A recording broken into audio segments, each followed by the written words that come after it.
कानडा राजा पंढरीचा. पण तुम्हाला माहित आहे का, या पंढरीच्या विठ्ठल एकेकाळी हम्पीमध्ये होता. हो, सिरियसली. लोकपरंपरेनुसार विजयनगराच्या राजाने पंढरपूरचा विठ्ठल आपल्या राजधानीत नेला आणि मग त्याच्यासाठी उभं राहिलं एक इन्सेन मंदिर.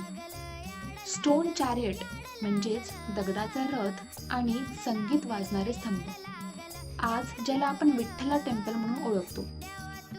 पण पंढरपूरच्या भक्तांना आपला विठ्ठल दूर गेलेला काही पटला नाही.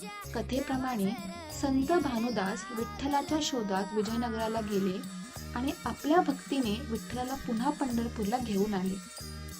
हिस्ट्री यातील प्रत्येक डिटेल कन्फर्म करत नाही, पण एक गोष्ट मात्र भन्नाट आहे, विठ्ठल हम्पीच्या दगडांमध्येही आहे आणि पंढरपूरच्या भक्तांच्या हृदयातही.